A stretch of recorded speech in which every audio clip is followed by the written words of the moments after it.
Social media पर मशहूर होने के लिए एक शख्स की पत्नी रील्स बनाती है और रील्स बनाने के दौरान ही उस महिला की दोस्ती एक ऐसे नौजवान से होती है जो खुद भी रील बनाने का शौक़ रखता है और इसके बाद इन दोनों की दोस्ती प्यार में बदल जाती है। मगर दिक्कत ये थी कि दोनों शादीशुदा थे। ऐसे में वो रील बाज पत्नी एक रोज़ अपने पति को रास्ते से हटाने का फैसला करती है और वो प्रेमी के साथ मिलकर अपने फैसले को खूनी अंजाम तक पहुंचा देती है। नमस्कार, आप देख रहे हैं समर इंडिया और मैं हूं आपके साथ अमन कुमार सिद्धू। ये कहानी है भिवानी इलाके की मुस्कान की। एक सीसीटीवी की फुटेज पुलिस को मिली है। उसे जितने भी एंगल से आप देखें तो आप किसी को पहचान नहीं पाएंगे। फुटेज में क्या दिखता है कि एक बाइक 3 लोग कहीं जा रहे हैं। इसमें कुछ भी अटपटा नहीं है सिवाय यातायात नियमों के उल्लंघन के। तो बाइक पर कुछ 3 लोग बैठे हैं और एक नौजवान बाइक चला रहा है और बीच में चादर ओढ़े एक शख्स बैठा है और उस शख्स के पीछे एक महिला।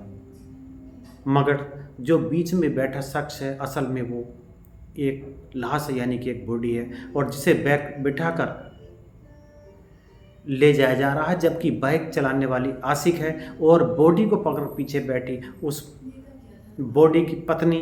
कमाल का इत्तेफाक देखिए कि मेरठ की रवीना की शादी भी 8 साल पे हुई थे और इस कहानी की किरदार रवीना की शादी को भी 8 साल हुए हैं। रवीना भी सोशल मीडिया पर एक्टिव थी, इंस्टा पर अकाउंट था।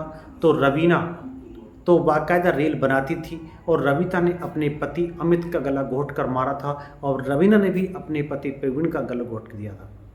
रवीना का प्रेमी अमरदीप था तो रवीना का प्रेमी आशिक सुरेश था। रवीना के 3 बच्चे थे तो रवीना को एक बेटा है।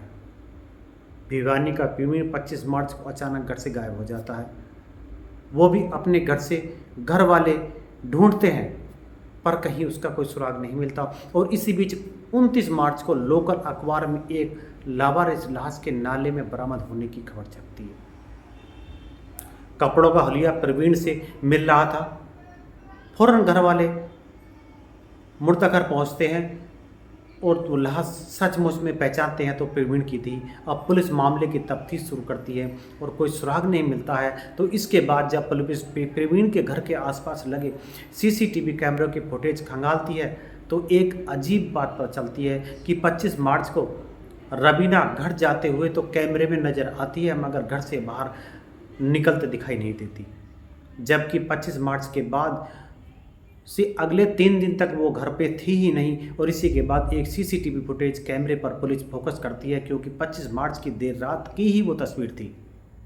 जब पुलिस फुटेज को जूम करके देखती है तो पता चलता है कि बाइक पर बैठे 3 लोगों में से एक रवीना है जबकि बाइक चला रहा शख्स सुरेश है। अब इन दोनों से पुलिस पूछताछ करती है और इसके बाद जल्द ही प्रवीण के कत्ल की कहानी सामने आ ही जाती है। असल में रील बनाने को लेकर रवीना का अक्सर अपने पति प्रवीण से झगड़ा होता था मगर इसी रील बनाने की वजह से सोशल मीडिया पर ही उसकी मुलाकात सुरेश से हो गई और वो भी रील बनाता था। पहले दोनों दोस्त बने, फिर दोनों में प्यार हो गया और रील के चक्कर में रवीना कई दिनों तक घर से बाहर भी रहती थी। 25 मार्च को भी वो कई दिनों बाद घर लौटी थी और इसी बात को लेकर प्रवीण से उसका झगड़ा भी हुआ था।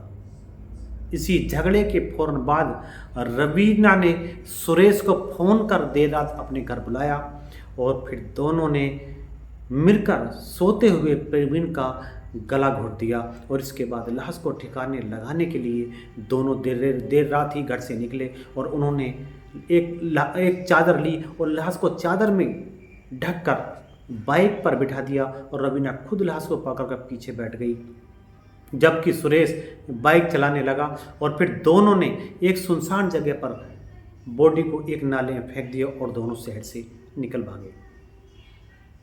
उनको यह पता नहीं था कि आखिर कातिल कितना भी शातिर क्यों ना हो आखिर वह एक दिन पकड़ा ही जाता है। क्या आप बता सकते हैं आखिर यह हो क्या रहा है? आखिर रिश्ते क्यों कलंकित हो रहे हैं? यह सोचने का विषय है। आप कमेंट बॉक्स में अवश्य बताएं। मिलते हैं अगली वीडियो में, तब तक के लिए नमस्कार।